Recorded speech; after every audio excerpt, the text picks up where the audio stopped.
सत श्री अकाल जी, मैं स्वाति सक्सेना ਤੇ ਤੁਸੀਂ ਵੇਖ ਰਹੇ ਹੋ ਸਾਂਝਾ ਪੰਜਾਬ USA ਲੈ ਕੇ ਹਾਜ਼ਰ ਹੋਈਆਂ ਦੇਸ਼ ਵਿਦੇਸ਼ ਦੀਆਂ ਅਹਿਮ ਖਬਰਾਂ। ਹੁਣ ਰੋਜ਼ਾਨਾ ਦੀ ਤਰ੍ਹਾਂ ਰੁਕ ਕਰਦੇ ਹਾਂ ਪਹਿਲੀ ਖਬਰ ਦੇ ਵੱਲ।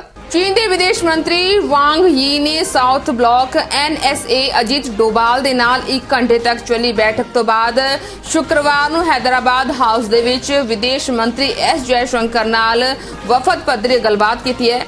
2 ਸਾਲ ਪਹਿਲਾਂ ਗਲਵਾਨ ਸੰਘਰਸ਼ ਤੋਂ ਬਾਅਦ ਚੀਨ ਦੇ ਕਿਸੇ ਸੀਨੀਅਰ ਮੰਤਰੀ ਦੀ ਇਹ ਪਹਿਲੀ ਦਿੱਲੀ ਯਾਤਰਾ ਹੈ। ਉਹਨਾਂ ਯਾਤਰਾ ਦੇ 2 ਦਿਨ ਤੋਂ ਪਹਿਲਾਂ ਭਾਰਤ ਨੇ ਇਸਲਾਮਾਬਾਦ ਦੇ ਵਿੱਚ ਇਸਲਾਮਿਕ ਸੰਮੇਲਨ ਦੇ ਸੰਗਠਨ ਦੀ ਵੀ ਬੈਠਕ ਵਿੱਚ ਜੰਮੂ ਅਤੇ ਕਸ਼ਮੀਰ ਤੇ ਉਹਨਾਂ ਦੇ ਟਿੱਪਣੀ ਲਈ ਚੀਨੀ ਵਿਦੇਸ਼ ਮੰਤਰੀ ਫਟਕਾਰ ਲਗਾਈ ਸੀ। ਭਾਰਤ ਨੇ ਕਿਹਾ ਹੈ ਕਿ ਬੀजिंग ਨਾਲ ਸਬੰਧ ਸਰਹੱਦ ਤੇ ਸ਼ਾਂਤੀ ਤੇ ਨਿਰਭਰ ਨੇ ਅਤੇ ਸਰਹੱਦ ਦੀ ਜਿਹੜੀ ਸਥਿਤੀ ਸਬੰਧਾਂ ਦੀ ਸਥਿਤੀ ਨੂੰ ਨਿਰਧਾਰਿਤ ਕਰੇਗੀ। ਇਸ ਵਿੱਚ ਤਿੱਬਤੀ ਯੂਥ ਕਾਂਗਰਸ ਨੇ ਚੀਨੀ ਮੰਤਰੀ ਦੇ ਦੌਰੇ ਨੂੰ ਲੈ ਕੇ ਹੈਦਰਾਬਾਦ ਦੇ ਸਾਹਮਣੇ ਵਿਰੋਧ ਪ੍ਰਦਰਸ਼ਨ ਦੀ ਯੋਜਨਾ ਬਣਾਈ ਹੈ। ਭਾਰਤ ਵਿੱਚ ਆਪਣੀਆਂ ਬੈਠਕਾਂ ਤੋਂ ਬਾਅਦ ਵਾਂਗ ਯੀ 2 ਦਿਨਾਂ ਯਾਤਰਾ ਲਈ ਦੁਪਹਿਰ ਨੂੰ ਨੇਪਾਲ ਲਈ ਰਵਾਨਾ ਹੋਣਗੇ। यूक्रेन के राष्ट्रपति वोलोदोमीर ज़ेलेंस्की ने यूक्रेन का साथ देने ਅਤੇ रूस ਤੇ ਪਾਬੰਦੀਆਂ ਲਗਾਉਣ ਦੇ ਲਈ ਯੂਰਪੀਅਨ ਯੂਨੀਅਨ ਦੇ ਨੇਤਾਵਾਂ ਦਾ ਧੰਨਵਾਦ ਕੀਤਾ ਹੈ। ਇਹਨਾਂ ਪਾਬੰਦੀਆਂ ਦੇ ਵਿੱਚ ਨਵੀਂ ਨੋਰਡ ਸਟ੍ਰੀਮ 2 ਪਾਈਪਲਾਈਨ ਜ਼ਰੀਏ ਰੂਸ ਨੂੰ ਯੂਰਪ ਦੇ ਵਿੱਚ ਕੁਦਰਤੀ ਗੈਸ ਪਹੁੰਚਾਉਣ ਤੋਂ ਰੋਕਣ ਦਾ ਜਰਮਨੀ ਦਾ ਫੈਸਲਾ ਵੀ ਸ਼ਾਮਲ ਹੈ। ਜ਼ੈਲੈਂਸਕੀ ਨੇ ਹਾਲਾਂਕਿ ਇਹਨਾਂ ਕਦਮਾਂ ਨੂੰ ਪਹਿਲਾਂ ਨਾ ਚੁੱਕੇ ਜਾਣ ਤੇ ਅਫਸੋਸ ਜਤਾਇਆ ਤੇ ਕਿਹਾ ਕਿ ਅਜਿਹਾ ਕਰਨ ਤੇ ਰੂਸ ਹਮਲਾ ਕਰਨ ਤੋਂ ਪਹਿਲਾਂ 2 ਵਾਰ ਸੋਚਦਾ। ਬਰਸੇਲਜ਼ ਵਿੱਚ ਵੀਰਵਾਰ ਨੂੰ ਯੂਰਪੀਅਨ ਯੂਨੀਅਨ ਦੀ ਬੈਠਕ ਦੌਰਾਨ ਜ਼ੈਲੈਂਸਕੀ ਨੇ ਕੀਵ ਤੋਂ ਵੀਡੀਓ ਜ਼ਰੀਏ ਮੌਜੂਦ ਨੇਤਾਵਾਂ ਨੂੰ ਯੂਕਰੇਨ ਨੂੰ ਯੂਨੀਅਨ ਵਿੱਚ ਸ਼ਾਮਲ ਕਰਨ ਦੀ ਵੀ ਬੇਨਤੀ ਕੀਤੀ ਅਤੇ ਤੇਜ਼ੀ ਨਾਲ ਕਾਰਵਾਈ ਕਰਨ ਦੀ ਅਪੀਲ ਵੀ ਕੀਤੀ ਹੈ।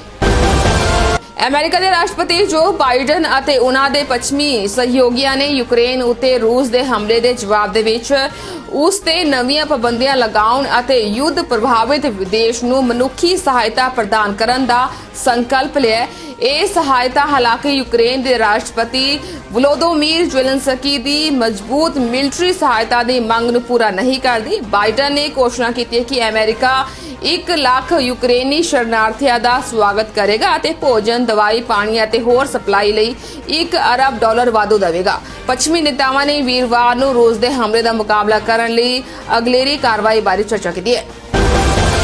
ਇਸ ਦੇ ਨਾਲ ਹੀ ਅਮਰੀਕੀ ਰਾਸ਼ਟਰਪਤੀ ਜੋ ਬਾਈਡਨ ਨੇ ਕਿਹਾ ਹੈ ਕਿ ਉਹ ਚਾਹੁੰਦੇ ਨੇ ਕਿ ਰੂਸ ਨੂੰ G ਸਮੂਹ 20 ਤੋਂ ਬਾਹਰ ਕਰ ਦਿੱਤਾ ਜਾਵੇ। ਯੂਕਰੇਨ ਤੇ ਰੂਸ ਦੇ ਹਮਲੇ ਨੂੰ ਲੈ ਕੇ ਨਾਟੋ ਦੀ ਐਮਰਜੈਂਸੀ ਬੈਠਕਾਂ ਤੋਂ ਬਾਅਦ ਬਰਸੇਲਜ਼ ਵਿੱਚ ਵੀਰਵਾਰ ਨੂੰ ਬਾਈਡਨ ਨੇ ਉਕਤ ਟਿੱਪਣੀ ਕੀਤੀ ਹੈ। G20 19 ਦੇਸ਼ਾਂ ਤੇ ਯੂਰਪੀਅਨ ਯੂਨੀਅਨ ਦਾ ਅੰਤਰ ਸਰਕਾਰੀ ਮੰਚ ਹੈ ਜੋ ਮੁੱਖ ਗਲੋਬਲ ਮੁੱਦਿਆਂ ਤੇ ਕੰਮ ਕਰਦਾ ਹੈ। ਬਾਈਡਨ ਨੇ ਕਿਹਾ ਹੈ ਕਿ ਉਹਨਾਂ ਨੇ ਵੀਰਵਾਰ ਨੂੰ ਹੋਰ ਗਲੋਬਲ ਨੇਤਾਵਾਂ ਦੇ ਨਾਲ ਮੁੱਦਾ ਚੁੱਕਿਆ ਹੈ। ਉਹਨਾਂ ਕਿਹਾ ਹੈ ਕਿ ਉਹ ਚਾਹੁੰਦੇ ਨੇ ਕਿ ਸਮੂਹ ਤੋਂ ਰੂਸ ਨੂੰ ਬਾਹਰ ਕੀਤਾ ਜਾਵੇ। ਜੇਕਰ ਇਸ ਨਾਲ ਇੰਡੋਨੇਸ਼ੀਆ ਅਤੇ ਹੋਰ ਅਸਹਿਮਤੀ ਹੋਣਗੇ ਤਾਂ ਉਹ ਕਹਿਣਗੇ ਕਿ ਯੂਕਰੇਨ ਦੇ ਨੇਤਾਵਾਂ ਨੂੰ ਗੱਲਬਾਤ ਵਿੱਚ ਸ਼ਾਮਲ ਹੋਣ ਦੀ ਆਗਿਆ ਦਿੱਤੀ ਜਾਵੇ।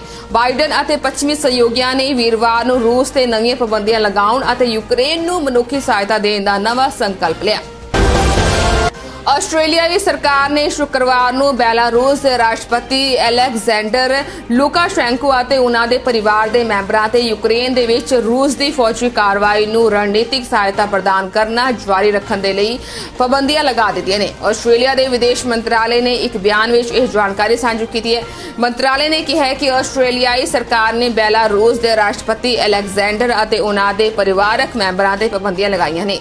ਅਸੀਂ ਉਹਨਾਂ ਦੇ ਬੇਟੇ ਵਿਕਟਰ ਅਤੇ ਉਹਨਾਂ ਦੀ ਪਤਨੀ ਬੈਲਾਰੂਸ ਦੀ ਪਹਿਲੀ ਮਹਿਲਾ ਗੈਲੀਨਾ ਤੇ ਵੀ ਪਾਬੰਦੀ ਲਗਾ ਰਹੇ ਹਾਂ। ਵਿਕਟਰ ਪਹਿਲਾਂ ਬੈਲਾਰੂਸ ਸਰਕਾਰ ਦੇ ਵਿੱਚ ਸੀਨੀਅਰ ਰਾਸ਼ਟਰੀ ਸੁਰੱਖਿਆ ਭੂਮਿਕਾਵਾਂ ਨਿਭਾ ਚੁੱਕੇ ਨੇ।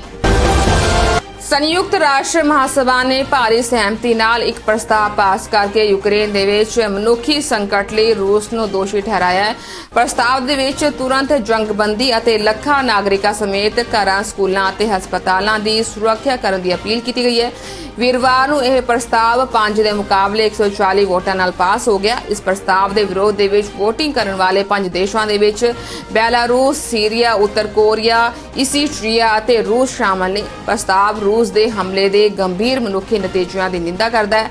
ਪ੍ਰਸਤਾਵ ਵਿੱਚ ਕਿਹਾ ਗਿਆ ਹੈ ਕਿ ਅੰਤਰਰਾਸ਼ਟਰੀ ਸਮੂਹ ਨੇ ਪਿਛਲੇ ਕਈ ਦਹਾਕਿਆਂ ਵਿੱਚ ਇੰਨਾ ਵੱਡਾ ਮਨੁੱਖੀ ਸੰਕਟ ਯੂਰਪ ਵਿੱਚ ਨਹੀਂ ਵੇਖਿਆ।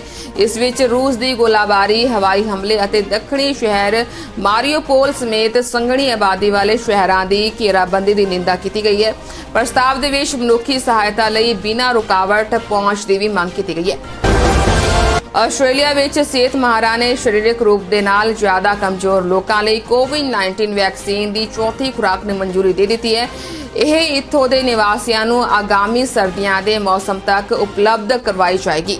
Australian technical advisory group on immunisation ਨੇ ਸ਼ੁੱਕਰਵਾਰ ਨੂੰ ਅਧਿਕਾਰਿਕ ਤੌਰ ਤੇ 65 ਤੋਂ ਜ਼ਿਆਦਾ ਉਮਰ ਦੇ ਬਜ਼ੁਰਗਾਂ, 50 ਤੋਂ ਜ਼ਿਆਦਾ ਉਮਰ ਦੇ ਨਾਗਰਿਕਾਂ, ਦਿਵਿਆਂਗ ਸੇਵਾਵਾਂ ਤਹਿਤ ਆਉਣ ਵਾਲੇ ਅਤੇ 16 ਸਾਲ ਤੋਂ ਜ਼ਿਆਦਾ ਉਮਰ ਦੇ ਉਹਨਾਂ ਸਾਰੇ ਲੋਕਾਂ ਲਈ ਦੂਸਰੀ ਬੂਸਟਰ ਖੁਰਾਕ ਦੀ ਸਿਫਾਰਿਸ਼ ਕੀਤੀ ਹੈ ਜਿਨ੍ਹਾਂ ਦਾ ਇਮਿਊਨ ਸਿਸਟਮ ਕਮਜ਼ੋਰ ਹੈ। ਸਿਹਤ ਮੰਤਰੀ ਗ੍ਰੇਗ ਹੰਟ ਨੇ ਕਿਹਾ ਹੈ ਕਿ ਸਰਦੀਆਂ ਦੇ ਮੌਸਮ ਦੇ ਵਿੱਚ ਕੋਰੋਨਾ ਵਾਇਰਸ ਦੇ ਮਾਮਲੇ ਵਿੱਚ ਉਛਾਲ ਵੇਖੇ ਜਾਣ ਦੀ ਸੰਭਾਵਨਾ ਹੈ ਅਤੇ ਇਸ ਲਈ ਚੌਥੀ ਖੁਰਾਕ ਨੂੰ ਮਨਜ਼ੂਰੀ ਦੇਣਾ ਇੱਕ ਮਹੱਤਵਪੂਰਨ ਕਦਮ ਸੀ। ਪਾਕਿਸਤਾਨ ਦੇ ਲਾਹੌਰ ਦੇ ਵਿੱਚ ਚਰਚ ਦੇ ਕ੍ਰਾਸ ਤੇ ਚੜ੍ਹ ਕੇ ਇੱਕ ਵਿਅਕਤੀ ਨੇ ਇਸਲਾਮ ਦੇ ਸਮਰਥਨ ਵਿੱਚ ਨਾਅਰੇਬਾਜ਼ੀ ਕੀਤੀ ਹੈ ਜਿਸ ਦੀ ਵੀਡੀਓ ਸੋਸ਼ਲ ਮੀਡੀਆ ਤੇ ਵਾਇਰਲ ਹੋ ਰਹੀ ਹੈ।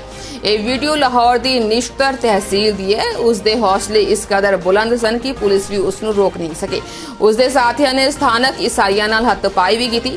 ਮੀਡੀਆ ਰਿਪੋਰਟਸ ਮੁਤਾਬਕ ਦੋਸ਼ੀ ਦਾ ਨਾਮ ਬਿਲਾਲ ਸਲੀਮ ਹੈ। ਪਹਿਲਾਂ ਉਹ ਚਰਚ ਦੇ ਨੇੜੇ ਮੌਜੂਦਾ ਇੱਕ ਫੈਕਟਰੀ ਦੀ ਛੱਤ ਤੇ ਪਹੁੰਚਿਆ। ਇਸ ਤੋਂ ਬਾਅਦ ਇੱਥੋਂ ਚਰਚ ਦੀ ਛੱਤ ਅਤੇ ਫਿਰ ਕ੍ਰਾਸ ਤੱਕ ਪਹੁੰਚ ਗਿਆ। ਇਸ ਦੇ ਬਾਅਦ ਲੋਹੇ ਦੀ ਕ੍ਰਾਸ ਤੇ ਬੈਠ ਕੇ ਨਾਅਰੇਬਾਜ਼ੀ ਕਰਨ ਲੱਗਿਆ। ਇਸ ਦੌਰਾਨ ਉੱਥੇ ਕਈ ਈਸਾਈ ਲੋਕ ਵੀ ਪਹੁੰਚ ਗਏ। ਦੋਸ਼ੀ ਦੀਆਂ ਹਰਕਤਾਂ ਤੋਂ ਪਰੇਸ਼ਾਨ ਲੋਕਾਂ ਨੇ ਪੁਲਿਸ ਨੂੰ ਫੋਨ ਕੀਤਾ। ਪੁਲਿਸ ਦੀ ਟੀਮ ਚਰਚ ਪਹੁੰਚੀ ਪਰ ਬਿਲਾਲ ਨੂੰ ਕ੍ਰਾਸ ਤੋਂ ਹੇਠਾਂ ਉਤਾਰਨ ਦੇ ਵਿੱਚ ਨਾਕਾਮ ਰਹੀ। ਰਿਪੋਰਟਸ ਮੁਤਾਬਕ ਬਹੁਤ ਦੇਰ ਚੱਲੇ ਇਸ ਨਾਟਕ ਤੋਂ ਬਾਅਦ ਦੋਸ਼ੀ ਨੂੰ ਸਥਾਨਕ ਲੋਕਾਂ ਨੇ ਹੀ ਹੇਠਾਂ ਉਤਾਰਿਆ। ਪੁਲਿਸ ਨੇ ਬਿਲਾਲ ਦੇ ਖਿਲਾਫ ਕੇਸ ਦਰਜ ਕਰ ਲਿਆ। ਪਾਕਿਸਤਾਨ ਦੇ ਉੱਤਰ ਪੱਛਮੀ ਖੈਬਰ ਪਖਤੂਨਖਵਾ ਸੂਬੇ ਦੇ ਵਿੱਚ ਇਸਲਾਮਿਕ ਸਟੇਟ ਨਾਲ ਸੰਬੰਧਿਤ ਇੱਕ ਅਤਵਾਦੀ ਕਮਾਂਡਰ ਨੂੰ ਪੁਲਿਸ ਨੇ ਮਾਰ ਦਿੱਤਾ ਹੈ।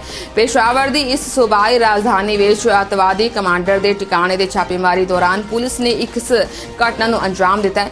ਵੀਰਵਾਰ ਨੂੰ ਪੁਲਿਸ ਨੇ ਅਤਵਾਦ ਰੋਕੂ ਵਿਭਾਗ ਨੇ ਕਮਾਂਡਰ ਦੇ ਟਿਕਾਣੇ ਦੇ ਛਾਪਾ ਮਾਰਿਆ ਤਾਂ ਅਤਵਾਦੀ ਨੇ ਪੁਲਿਸ ਤੇ ਗੋਲੀਬਾਰੀ ਕਰ ਦਿੱਤੀ। ਸੂਤਰਾਂ ਨੇ ਇੱਥੇ ਦੱਸਿਆ ਹੈ ਕਿ ਪੁਲਿਸ ਦੀ ਜਵਾਬੀ ਕਾਰਵਾਈ ਦੇ ਵਿੱਚ ਅਤਵਾਦੀ ਮਾਰਿਆ ਗਿਆ ਜਦਕਿ ਉਸ ਦਾ ਸਾਥੀ ਭੱਜਣ ਦੇ ਵਿੱਚ ਕਾਮਯਾਬ ਹੋ ਗਿਆ। ਸੂਤਰਾਂ ਨੇ ਇੱਥੇ ਇਹ ਵੀ ਕਿਹਾ ਹੈ ਕਿ ਮਾਰਿਆ ਗਿਆ ਅਤਵਾਦੀ ਦੇਸ਼ ਦੇ ਵਿੱਚ ਇਸਲਾਮਿਕ ਸਟੇਟ ਅਤਵਾਦੀ ਸਮੂਹ ਦਾ ਇੱਕ ਸਥਾਨਕ ਕਮਾਂਡਰ ਸੀ ਜੋ ਪੇਸ਼ਾਵਰ ਦੇ ਵਿੱਚ ਇੱਕ ਮਸਜਿਦ ਉੱਤੇ ਹਾਲ ਹੀ ਵਿੱਚ ਹੋਏ ਹਮਲੇ ਸਮੇਤ ਕਈ ਅਤਵਾਦੀ ਗਤੀਵਿਧੀਆਂ ਵਿੱਚ ਸ਼ਾਮਲ ਸੀ ਜਿਸ ਵਿੱਚ ਦਰਜਨਾਂ ਦੀ ਮੌਤ ਹੋ ਗਈ ਸੀ ਅਤੇ ਸੈਂਕੜੇ ਹੋਰ ਜ਼ਖਮੀ ਹੋਏ ਸਨ। ਉੱਥੇ ਹੀ ਫਰਾਰ ਹੋਏ ਅਤਵਾਦੀ ਦੇ ਸਾਥੀ ਦੀ ਭਾਲ ਵੀ ਕੀਤੀ ਜਾ ਰਹੀ ਹੈ।